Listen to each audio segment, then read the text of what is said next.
everybody to the Tuesday, August 3rd meeting of the Public Works Committee of the Metropolitan Council of Nashville. Welcome, everybody. The chair doesn't have a report, but I know we had a question by Council Lady Evans in regard to questions about TDEC's proposed changes in permitting the buildings, and there was a question about how that might impact the Metro. Yeah, so I reached out to Mr. Pelko, and he assures me that that's state and it's not going to affect Metro, but I will let him speak to that issue.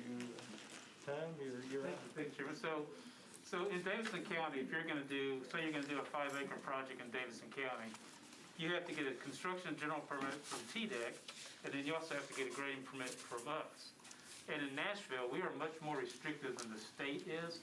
The state only goes down to a certain size property. We go down much smaller. So about 30% of the projects that we see in Nashville aren't even covered under any kind of TDEC permit. So what TDEC is mentioning is that they're looking to allow coverage on larger projects under their general permit instead of a specific permit, which again, we have our grading permit, and we have our inspections, and we have our expectations. And basically in Davidson County, we're the ones that do the heavy lifting as far as monitoring the sites for erosion control and making sure that they're building them according to the plan. So for us in Davidson County, we're not going to change anything that we're doing. So whatever they do at their state level doesn't really require or change anything that we're doing at the local level. So it's not really a preemption of anything we're currently doing? No, it's again, so we have a permit from TDEC or from EPA that says we can discharge stormwater, and under that permit, we're required to do a bunch of things. And what they're changing is not changing our permit requirements. And those permit requirements are also part of our stormwater management manual, and we're not changing any of those. So we have the ability to be more restrictive, and we are. And so if you're out in a rural community somewhere where TDEC has been the only people watching the site, there may be a reduction on how many times the site's looked at and what the ultimate sediment loss on that site may be. But again, in Davidson County, it's the stormwater staff, MPDS, that does all the work, and all this talk doesn't change anything that we're doing. Questions, concerns? Thank you, Tom. I knew you could do it. You're welcome. Okay, I'm going to go over the consent agenda, and then we'll move on. First on the consent agenda is first page, resolution RS 2021-1075, Nash, classifies public roads in Davidson County, Tennessee.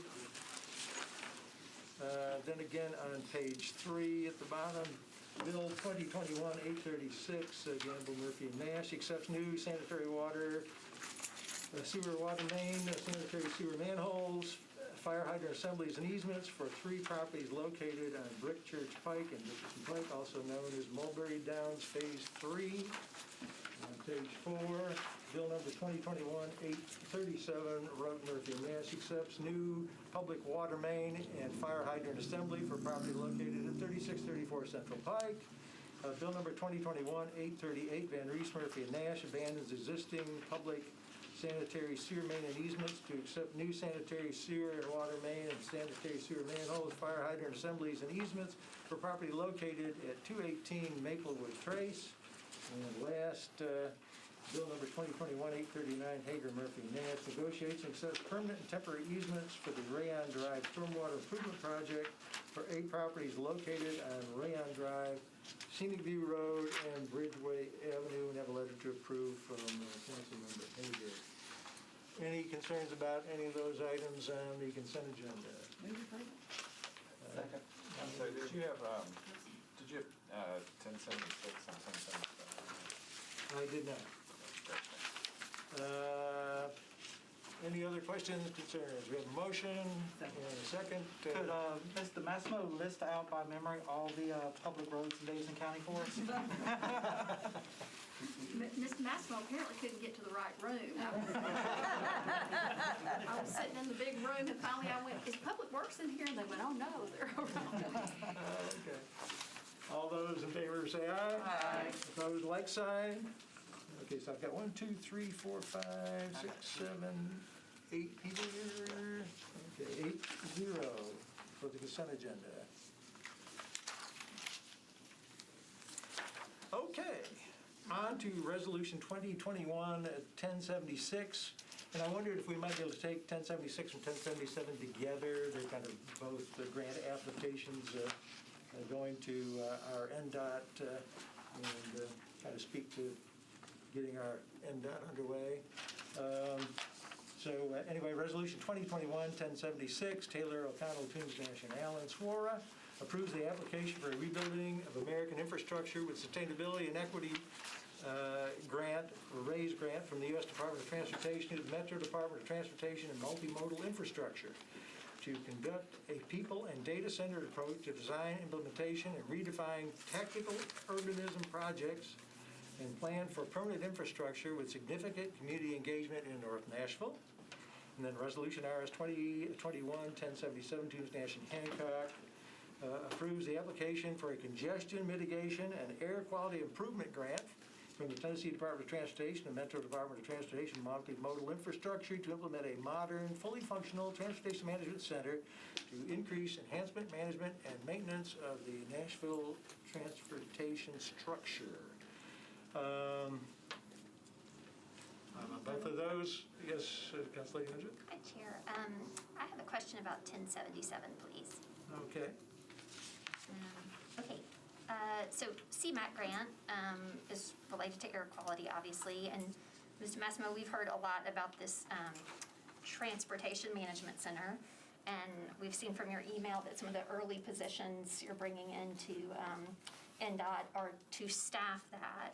And so I'm just wondering if you could just describe that to us a little bit more and understand. I mean, I'm always, when we're thinking about air quality, thinking about walkable, bikeable, and, you know, I've heard just a little bit of, not necessarily concern, but just, you know, that kind of what we're leading with is, you know, traffic management. And can you just sort of speak to what that will entail, how many people will be staffed, and how this grant will be used to support that, please? Certainly glad to. Thank you so much for that question. So a couple things I want to do is sort of let's hit reset on what traffic is defined as. The way we look at traffic at NDOT, and remember we're the Nashville Department of Transportation and Multimodal Infrastructure. We're very intentional and purposeful with that name. And traffic is looked at, it's while we typically, I think, may think of cars, it's also our transit vehicles, it's also our feet, it's also our cyclists, it's our scooter riders, it's all of that. So the Traffic Management Center, and one of the things that you may note about this and the CMAQ funding that is associated with it, is you will note that this does not require a match. It's a very rare circumstance when you can find federal funding that's 100% fund a project. The reason that is because traffic management centers and traffic management activities are presumed to smooth the flow of traffic. And by smoothing the flow of traffic, whether that's foot traffic, bicycle traffic, and certainly the car traffic, by smoothing that flow, you actually are reducing emissions. That stop and go kind of effort that goes on, especially with our cars, is smoothed out, and it reduces the air quality impacts. So it's always been one, and this is proven through Federal Highways Research and so forth, that's qualified for the 100% funding. There's also a unique aspect to this in that we can also apply for 100% funding for 3 years worth of operational cost. So those positions, at least for 3 years, if we get this grant, we will get some help in funding a portion of the positions that we are proposing to staff the Traffic Management Center with. Right now, we are working through the design of the Traffic Management Center ourselves. So we're ready for the actual construction of it if we get this grant. And as a part of that, we're also working through all of the final staffing. But it's traffic engineering expertise positions.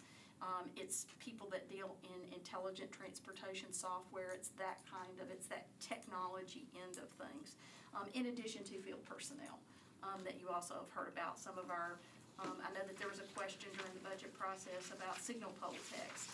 We actually have, we have 1,000 poles right now that are in need of repair, and there's signal poles that are ours.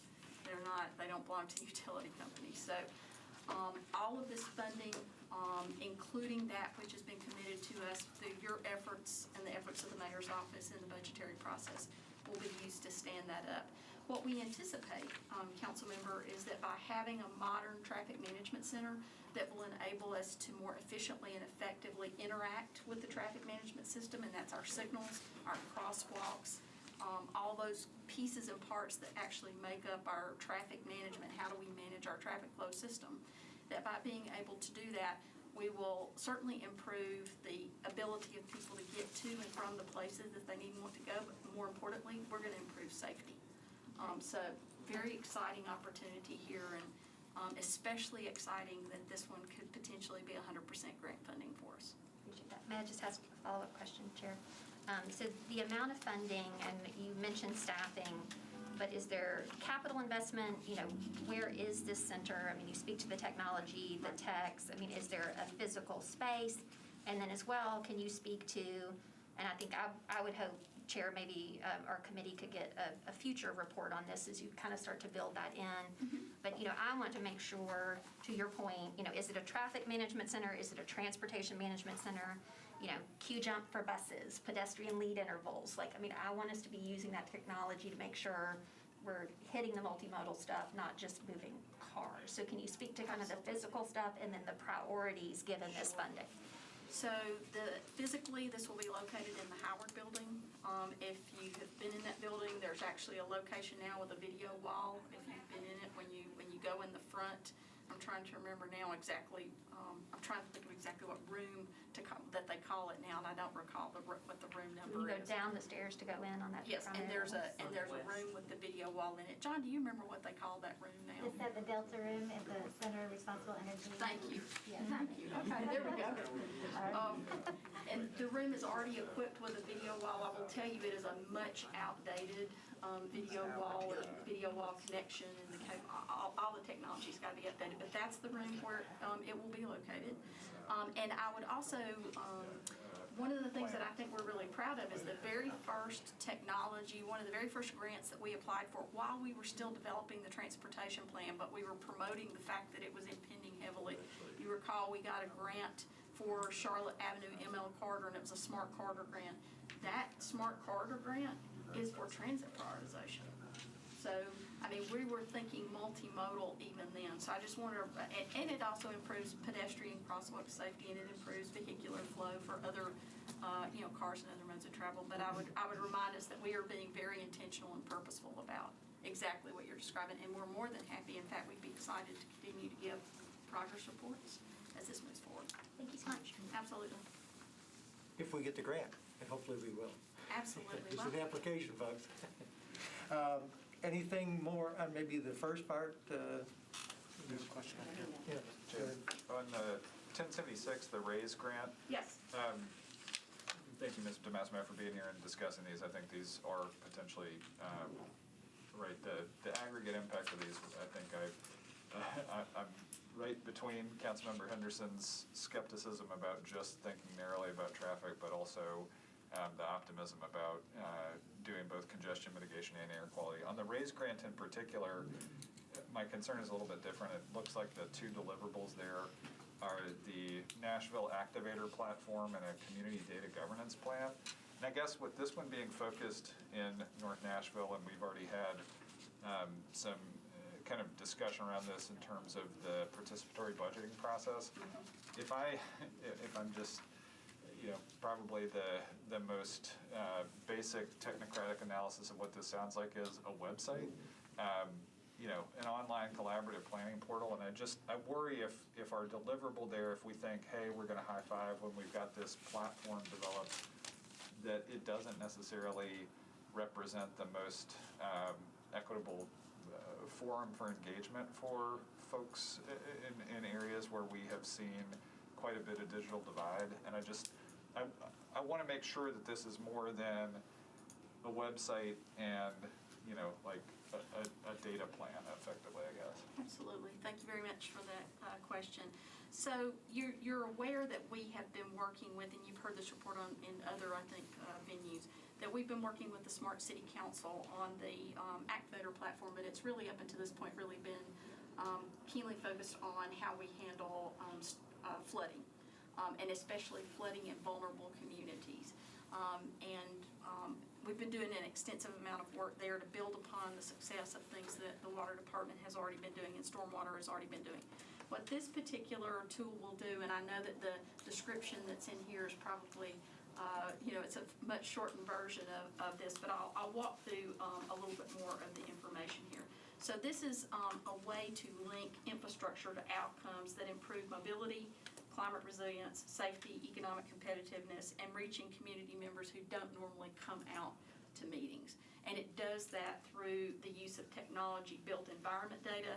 There are two other partners in this effort in addition to the Smart City Council called State of Place and Neighborlytics. It's a really interesting data insights tool that allows us to collect data in a way that is participatory with the community. And it's more about how people feel about their community, which I know sounds perhaps a little odd, but it's a very important part and considered very cutting edge in how we're doing sort of community engagement. We've also made sure to coordinate this closely with the participatory budgeting work that Fabian and that group is doing, as well as with the North Nashville overall work that is being done through Courtney Pogue and Eric Brown and others. In addition to that, it collects some of the typical kinds of data, but it's also collecting sort of what we call urban life data, how business and the community interact with the infrastructure, how the quality of street level urban design influences the community, data-driven assessments of that.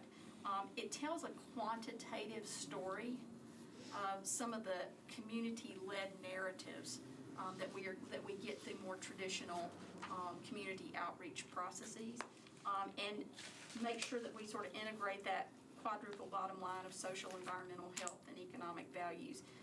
Human-centered design thinking process. That's really what comes out of it.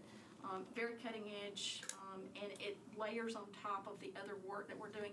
And where it really pivots off of is the equity by design framework that we developed as a part of the transportation plan.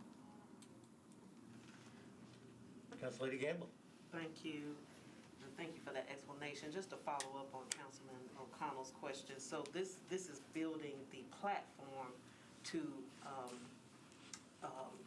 assemble and drive all of this data. But as far as how you're getting the data from the community, are you looking at equitable measures or activities to do that, not just having online surveys, but in person? Absolutely, and it's not online surveys. Again, it really is about urban life, so we're collecting data at the level that urban life is occurring. So it's not even that what I meant by, some people want to go to community meetings and others don't feel comfortable in that environment. This is still a way for you to interact and have both your community input integrated in with and assessed in a quantitative, data-driven story that complements some of the more traditional methods. But we are also making sure that equity by design, as that framework, that we are fully thinking about that with every step of what we do, so that that's the platform for everything that we're doing. So equity in everything we're doing, and this is top of mind. Councilor Chair, Hall. really quickly, thank you, Mr. Massimo. Have you guys looked at down the road, once this, and if this comes online, how this information is not necessarily maintained, but how it's going to be utilized in impacting planning? Because clearly that's where the rubber meets the road.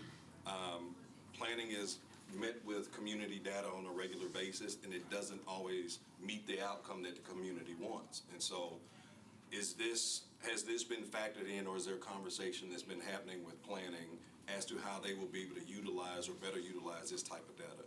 I'm so glad you asked that question, Councilmember Hall. We absolutely have. One of the things that we did as a part of the planning for all this work is we met with Director Kemp and her staff to make sure that especially the folks like Greg that really do a lot of the sort of analysis and number crunching, that we're making sure that all of this work will be able to feed into the departments that can use it to help do exactly that. And not only that, but we want to pivot off of that North Nashville area first, but eventually that this would be a piece of a tool, if you will, or a piece of work that can be utilized throughout Metro. Once, anybody else? Need a motion. I don't think we got a motion earlier. Motion, second? And this is both 1076 and 1077.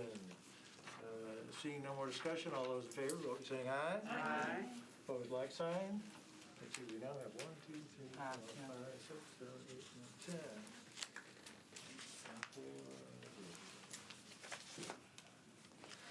10. Okay, on to Resolution 2021-1078.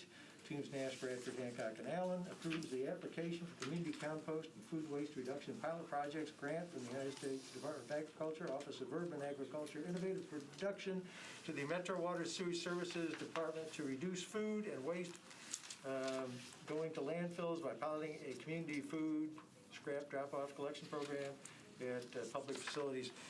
That seems like a pretty clear one. I almost put it on consent, but I thought maybe Water might want to highlight for us. Sharon Smith, Sharon Smith is here to give you a little more detail of the grant.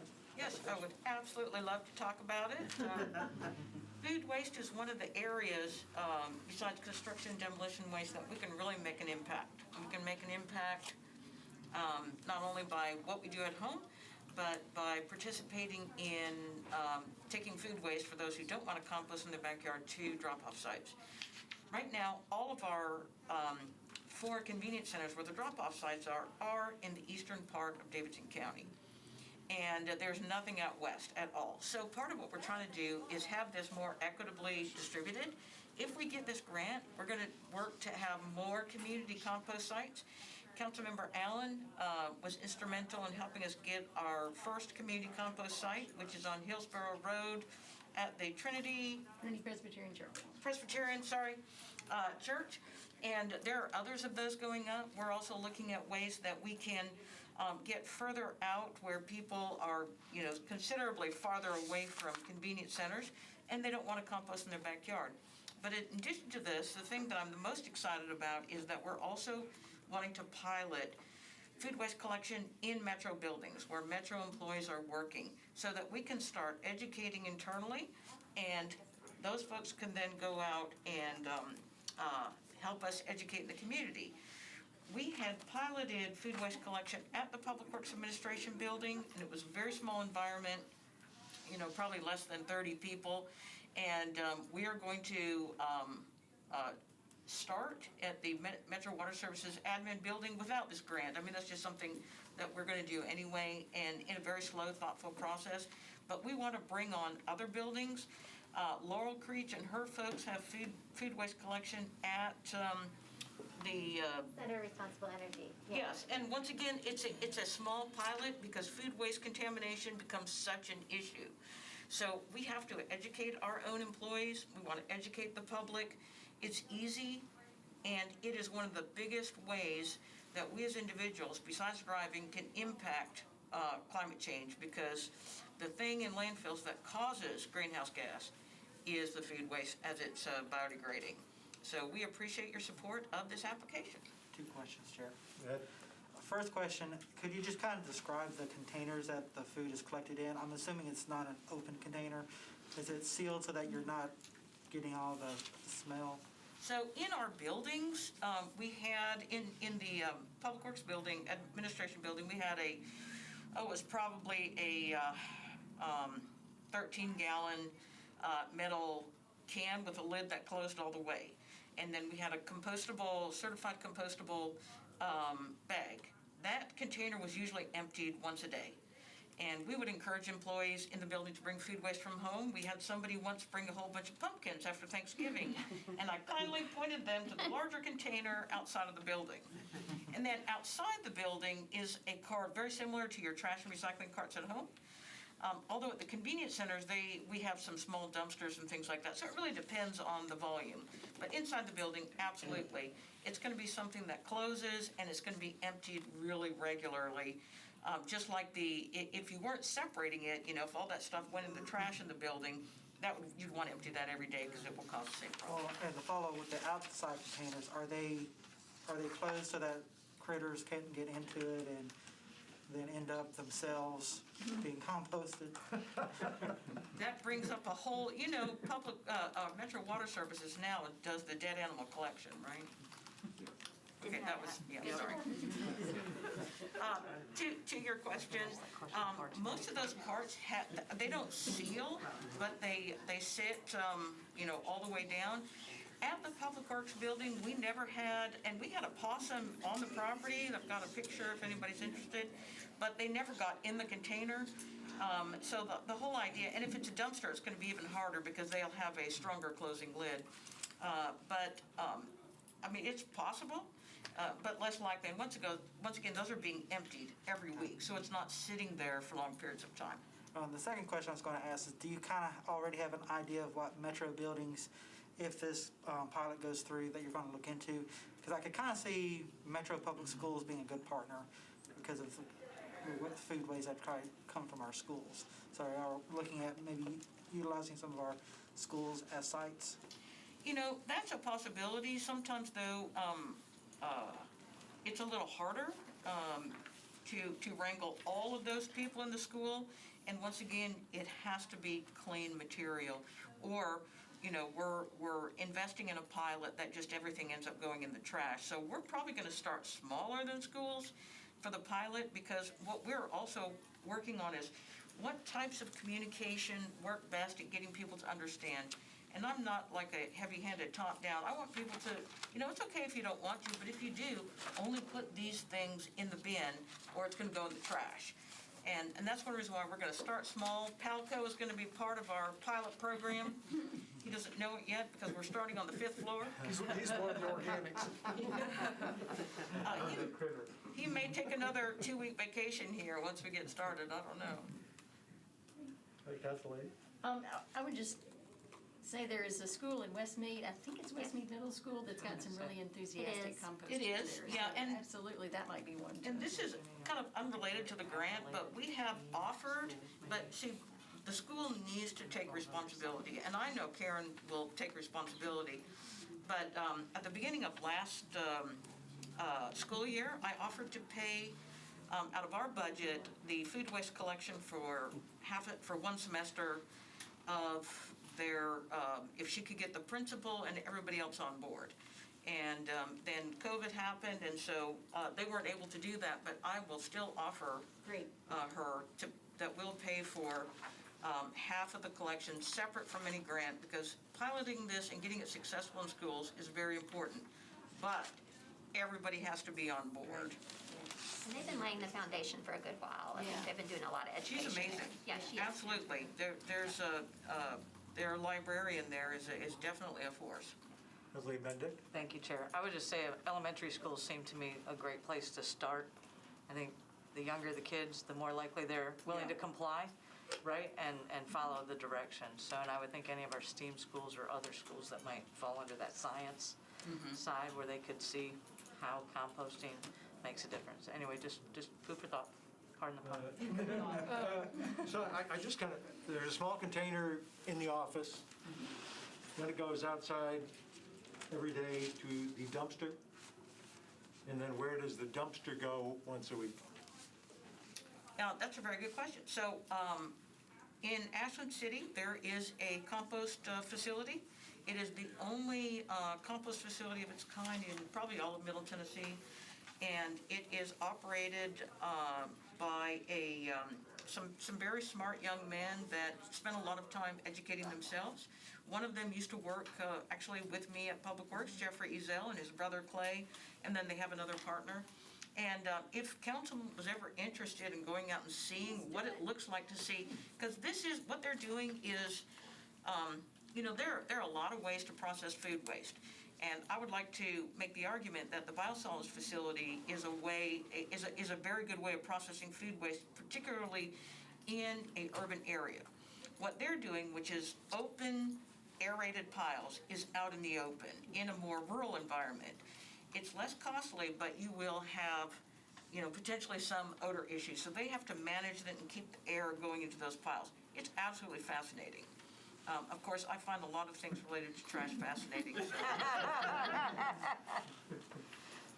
And they've got capacity as we Yes. ramp this up? They have capacity. They have. We're not going to have to fight for expansion? No, not on this. And also it's another county, but also on this particular issue, we're not going to be. This pilot won't generate such a huge amount of waste, or food waste, that they couldn't handle it. But they have additional on-site capacity to expand as Nashville's desire to separate food waste grows.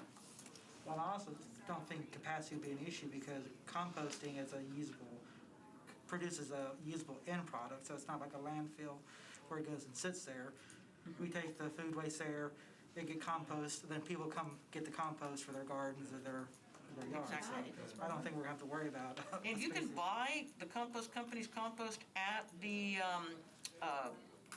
it's on Dickerson Road, the Farmers Co-op. And Hillsborough Hardware.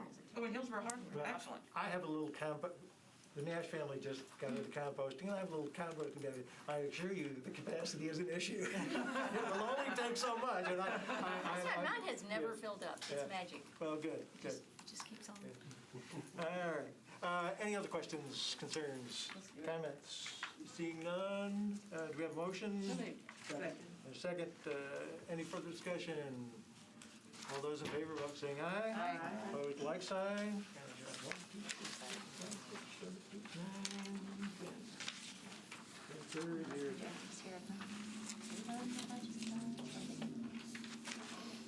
No other committee can have this much fun. And Bill 2021-829, Syracuse Bradford and Roberts, establishes tree protection and replacement procedures for trees on the properties of certain metro departments. Council member. Thank you, Chair. Syracuse. I'm not on the committee, if somebody wants Well, to move it. if you want to tell us something, move the bill. Second, okay, tell us about it. Thank you very much. I appreciate it. Okay, so going back a little bit of history here, I was chair of Parks, Library, and Arts when the NFL draft came to town. And you'll recall the cherry tree incident. And so I pledged at the next Parks Committee meeting that we had to move into the council chambers because it was so large. I pledged that I would do everything I could to strengthen policies that manage our trees on public property. So it's taken a couple of years to put this together, largely because I wanted to ensure we had all stakeholders together, both internal to Metro and outside together, before I presented a bill and everybody was on the same page. Rebecca is a rock star, and if it were not for her, this could not have happened as successfully as it did. The Nashville Tree Conservation Corps was very much a leader in this effort. So in a nutshell, what this legislation does is codify the executive order that was started by Mayor Barry after the Fort Megley incident. And then what this does is ensures that our policies are consistent across metro departments. It ensures transparency, it ensures community engagement, and it also ensures that there's a data-driven methodology here that we can show the wonderful work that our metro departments are doing in the urban forest areas, so that we can ensure that our tree canopy on metro property is strong and robust and growing. That's in a nutshell what it does. And I'll turn to Rebecca. She's got anything to add to that. I really don't. I think it was important to get it into the code, just so that we could have the continuity. When we get a new mayor, they may not be fully supportive of it. And it also does things like establish our tree working group, where members from all the different departments get together and meet and talk about tree issues in the city. And then it will have a public notification component, as you mentioned, that wasn't necessarily a part of the executive order previously. Questions? Lady Allen? So, I think the right-of-way is one of the areas that's mentioned. So sometimes when we install sidewalks, which we also desperately need more of, there's a conflict between sidewalks and trees, and often sidewalks win, and we lose big trees just because it's easier to do a straight sidewalk than to curve around it or whatever. Will this strengthen the options of being more flexible with sidewalk design, trying to save mature trees? It won't change sidewalk design, but it will send those projects to the tree review panel. Okay. In order, and make sure that replacements happen if those large trees have to come down. But I know that when those projects come through, they always work really hard to miss those trees and keep ADA compliance in mind. Balancing it, great. And my other question was, did we consider Metro School property as one of the options, or could we add them later? It's all metro properties. Yeah, so the original executive order did the departments that were governed under the mayor directly. They weren't subject to a board. So MDHA, Metro Schools, the airport were all asked to participate, but you couldn't, the mayor couldn't tell them to. Gotcha. So we just kind of went forward with that. Gotcha. So we can have that discussion with those groups later, maybe. Okay. And Councilmember Allen, that's very similar to what we have done with some of the other green initiatives that we worked on, is start with Metro and build out to schools and MDHA. Councilmember Roden? So the tree conservation committee that we're setting up, how long, can they hold up legislation that the council's moving? No. Okay. We have a tree working group, which is just a once-a-month meeting, and then the tree review panel that actually reviews the projects that are removals on Metro properties. They just review the projects to make sure replacement standards are being met. And the reason I bring this up is I had a sidewalk funded in 2015 down a small right-of-way. And there was one tree that the tree, I forget the group, that started screaming about this one tree. Well, we needed the sidewalk a lot more than we needed that one tree. But it took 5 years, and then when we finally started building, they started screaming again and almost held it up again. And I'm like, you know, one tree should not keep kids from being able to get out of the street onto a sidewalk. But it seemed like it was the tree, the louder you scream, that's who was being heard. And that's what I'm concerned about, is the councilman or the council should be the one making the decisions, not a tree group. Absolutely, and this just sets up replacement standards. So basically, any project can go forward as long as they are planting a number of trees as determined by this legislation in return. And all those trees, the attempt will always be to plant the trees where the resource was lost, but in some instances, there won't be locations. Like if it's a large tree, you have to replant 4 trees in its place, and you don't always have room for those 4 trees, so they'll be able to go on other Metro properties, or there's payment into the Metro Tree Bank. I need all the help I can get, so thank you. Anybody else? I think that was my question, Ms. Doan, and thank you so much, and to Councilman Syracuse for your work on this. So you have a chart here with your replacement standards, 1 for 1 at a certain small size, 2 to 1, et cetera. And so just to clarify, if you can't mitigate at 4 to 1 or 3 to 1, just given the circumstances, then is it the tree review panel? Like, who decides then where those 2 other trees go? And can you also speak to, just kind of from a data tracking maintenance standpoint, so colleagues understand kind of like the iTree platform, or how we're kind of keeping up with all this, please? Yeah, so the trees that are planted, we have a tree tracking software that they will be put in there, so we'll be able to see where trees were planted. Councilman Hall, can you close the door? I apologize. Ms. Dunn, hang on just a second, I can't. Thank you. And so, and we will be setting up a website that's gonna, as I mentioned, public notice all these removals, but also track not only how many trees were removed, but we'll be using that other website to track how many trees Metro is planting in return from these projects, but also just in general through our planting efforts. And is there a signage component for the community? Because to Councilman Roten's point, obviously, as trees become more sizable or large in quantity, that's often a real palpable loss for the community, and people get understandably concerned about that. And so I've said this, colleagues, whether it's through planning or otherwise, I don't think we as Metro do a very good job from a signage standpoint to inform the community kind of what we're doing and where you can go to get more information. Do you have a signage requirement component here? Yes. I looked at it, I'm sorry, I didn't, It is, notification. Can you speak to that just quickly? Yeah, so, and now I lost it as well. But no, we'll require that signs be posted to notice the public at least 14 days in advance when these tree removals are gonna happen. I did have to put the component in there where legal. I didn't realize until Sharon, she left, told me that you couldn't put signs in the right of way. So those will be noticed differently if it's a right of way project. But the way the website's also gonna be set up is we're gonna allow for people to sign up to receive a blast email whenever there's a removal. So all the tree advocates will sign up, and so anytime we notice a removal on that website, it will go out to all of them as well. Well, I'd say particular to right-of-way, Metro does that I'm looking over at the water department and Public Works puts out signs. So, I mean, I appreciate that, but I think just continuity, I mean, people really do want to just sort of see it where it's going to happen. So I hope we'll work on that. So, okay, thank you all so much for your work. Mr. Chair, I will say I'm newly concerned about aggressive deforestation in District 14 and would like to get a report on that maybe at our next meeting. All those in favor? Oh, yeah, we don't have to, yeah. We're all like 14. Y'all are going, who's 14? All right. They tore down the forest. We have a motion and a second on this. Do we have any more discussion? All those in favor, vote saying aye. Aye. Opposed, like sign. 11.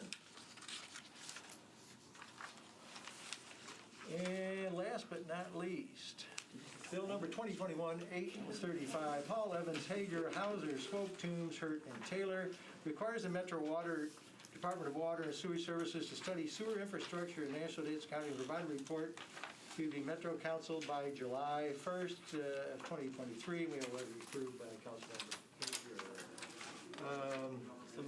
Good motion. Second for discussion. Any council members want to go first on this? I have a question, and I was hoping staff could just share with us. I know, when I've got constituents kind of coming at me, when are you going to replace this? When are you going to do that? There's our water lines, there's our sewer lines, there's our stormwater.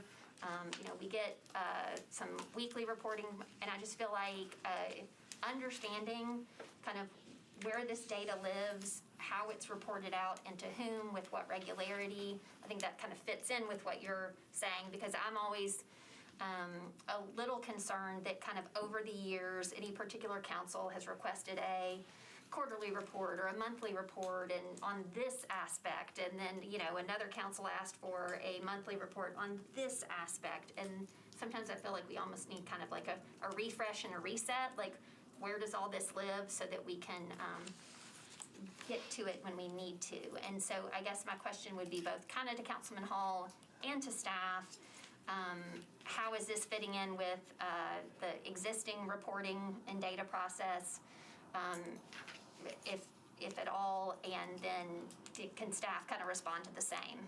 So specifically, my thinking was what we did about a month ago, and Ms. Gamble, or Councilmember Gamble, did an amendment to look at flood mitigation. Right.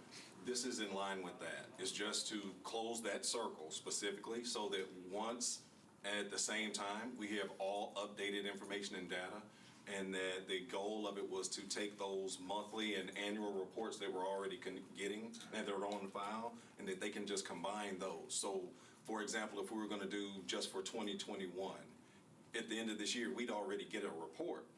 But if we wanted it to include 2 or 3 previous years, we could take that same report we'd get at the end of this year, the one from the previous year, double check those monthlies to make sure the data was all accurate.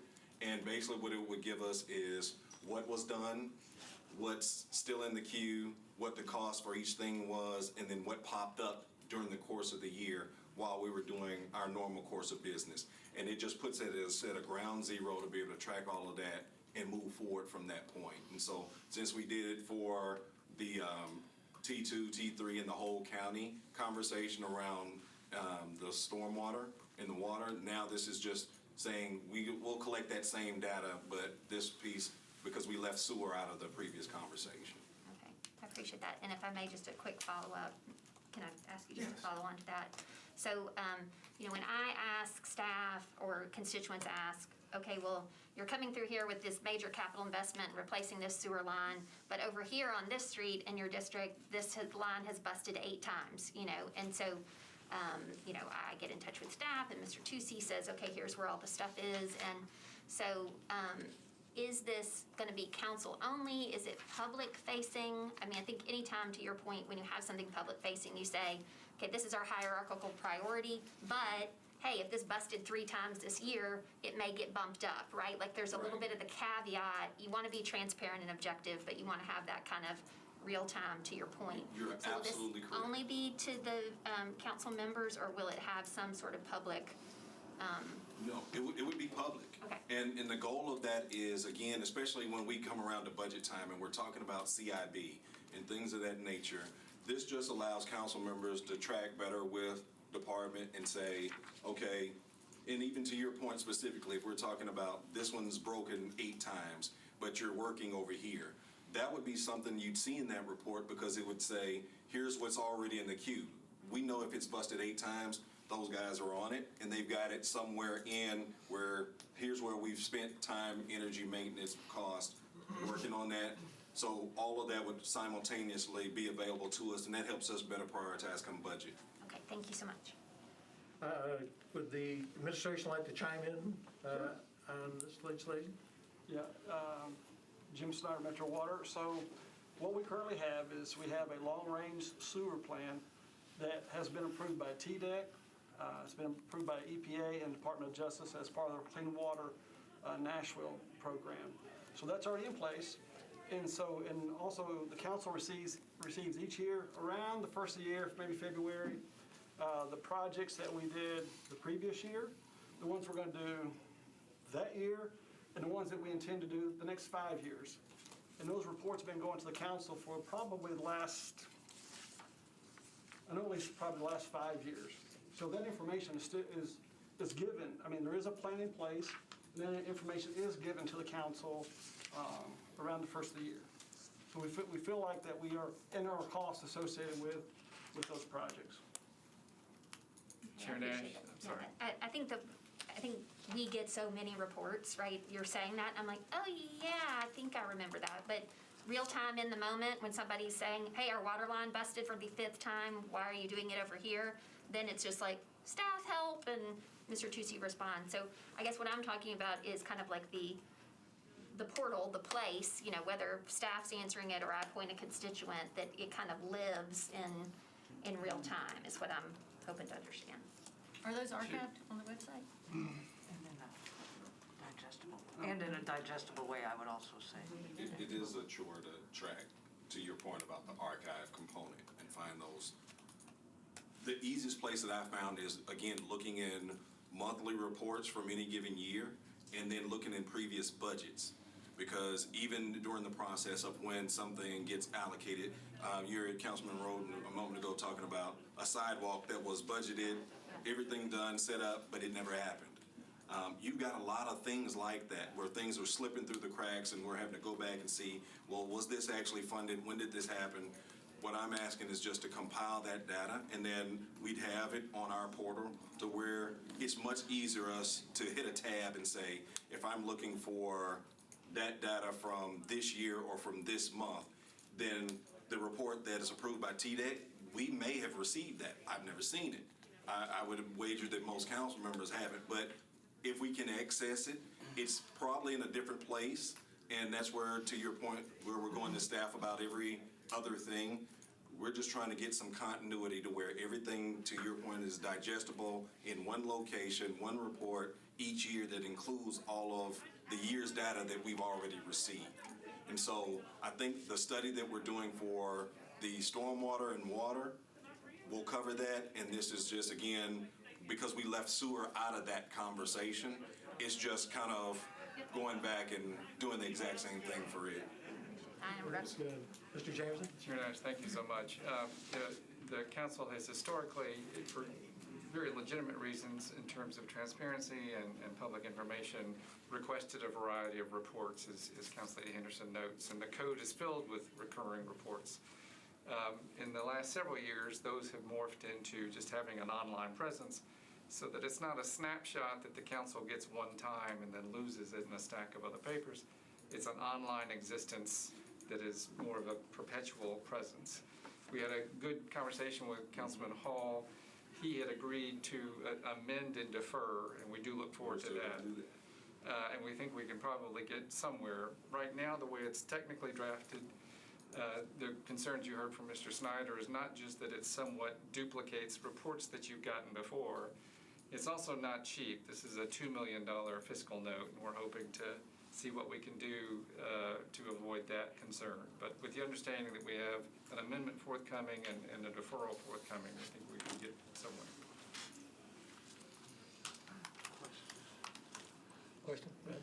Do we already, and this is the staff, I guess, is there already an annual report of all of the monthly reports that we get? Or, I mean, is that included, and will this continue on after 2023? I don't think we had that discussion with the stormwater, but once we get this report, will we have to do another bill to continue this activity? Well, I can say that the annual reports that you receive, now I know the long-range plan, the one with it, that has been approved by EPA, Department of Justice, that is on our website.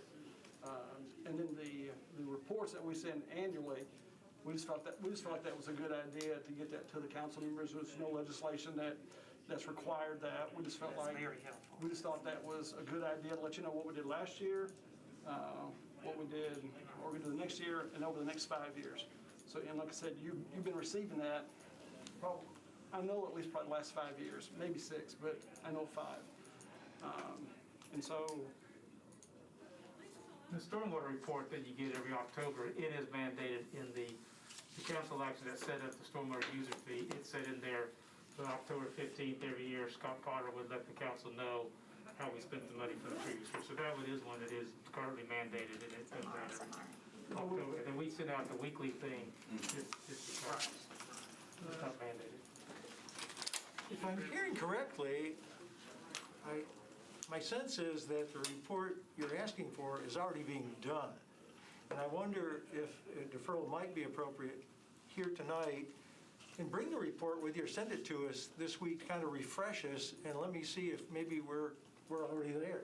So to that point that Mr. Jameson just mentioned, I was going to ask to defer one meeting so that we could see, because the goal again is to coordinate the data.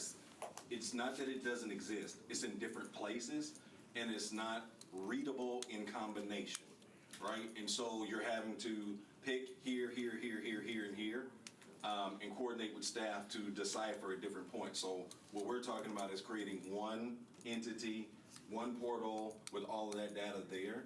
And so I was going to ask to defer tonight anyway, one meeting, so that we could look at or see that, and then adjust any language if need be moving forward, so that we had a consensus in the approach and what the outcome or the deliverable would be. So is that a motion, defer? One meeting? I support a deferral, and I guess my question could be related to the deferral, if you want to go ahead and move deferral. Okay, so Mr. Jameson, you're then saying a fiscal note of $2 million would be specific to building a new portal for this purpose? I mean, that's, what were you saying would be $2 million? No, the fiscal note that you have in your analysis for this bill is drafted as $2 million. If there's another version where we can take information that we currently have and synthesize it, which I think is the councilman's ultimate objective, so that you have one portal to go to instead of multiple. If we can do that through existing data, rather than hiring the consultant and the team that would otherwise prepare this version. Okay, so the $2 million was to hire a consultant or team. It was like staffing time. Okay, that's, Right, seems right. really high, but, Well, the one that was adopted just 2 meetings ago for the stormwater, that's $3 million. yeah. And these are not inexpensive. So if the real objective, which is laudable, which is to have a single portal so that you can get information at a moment's notice and an online presence that combines the information. And if we can do that through existing pieces of information rather than outsourced, that's the ambition. I don't know that we get there, but that would be what we And I guess my other question, Chair, would be, so, obviously kind of stormwater is where our street infrastructure, right, and everything that Public Works maintains kind of intersects the water side, right? Because stormwater used to be with Public Works, now it's with water. And as far as, just these systems with which we maintain all this stuff, with NDOT starting, and I guess, Mike, this is kind of more back over to the administration. I understand, respect, and appreciate that water wants to kind of keep its data in a separate place because of, safety issues and homeland security and all those kind of things. But, I feel like with each particular strategic effort or each department, we have the Walk and Back strategic plan, and we have this portal, and we create all this data, and we do all this stuff, and, then we have a contractor that does this, and then, we don't maintain with that contractor, even though we have proprietary whatever. And so we have all, to the same extent that we have, these are the written reports, so we create a lot of these different platforms. And so I think I just kind of want to say back to the administration, because it's relevant to this and the time that you take for this particular legislation. Don't want to slow that down, but I think, is somebody working on that? I mean, at Mr. Durbin's level or the administration that's just saying infrastructure, data, how do we manage all that and where does it live? Well, you began, I thought, with an excellent report or observation that so many of the reports have their genesis in well-intentioned legislation to, I need a report on this. And then with successive terms and administrations, those build upon each other. You may remember that Director Crumbo came here and read the charter and did nothing but note the reports that are due from him, half of which we didn't get. Right. And he synthesized that, boiled it down to, I think, 4. I think you're on to something exactly appropriate, which would be the council to sort of similarly synthesize what is it they want, not just from water, but from other departments, what makes the most sense, and maybe go beyond the reports to council, which has been the trend pre-internet for obvious reasons, but perhaps broaden that to an online presence that's accessible to you and your constituents in real time. And who in the administration would be charged with considering that or caring about that, or in whose portfolio would that be? That's a great question, and I know we're just sort of brainstorming here, but certainly the mayor's office and IT and the council office, I think working together could fashion that task force, if you will. Okay, appreciate it. Thank you. Shall we take a vote on the motion to defer? On the motion to defer Just one meeting? Don't need, okay, one, okay. And again, the only reason I suggest one meeting, again, is because you hear me continuously reiterate that there's so much of this data that's existing. Right. I think we can avoid taking that $2 million hit because we're pulling from data we already have. It's not doing a new study, getting new information, so. Appreciate it. And if I can add to that point, the stormwater report is more field work, is why that note is so high. Is that correct? Because we haven't actually gone out and reviewed all of the culverts and stormwater, so that's why that note is high. But and to your point with this, we already have the data. It's just a matter of organizing it and assembling it in a better way. So. Not the assessment of conditions. Are we ready to vote? Yes. All those in favor, would say aye. Aye. Opposed, like sign. 9-0. A few more comments. I know as the mayor's office, council, and IT try to formulate that plan so that we have a place to, like better terms, dump the information. And would you send that last report, the year-end kind of report that you If you like, I'll resend the email I sent you all at the beginning of the year. Please do. I'll do that. Highlight it with little stars, because I don't recall it. I'm sure you did. We get so many that I don't pretend to have analyzed every one of them, so thank you. Yeah. Is it being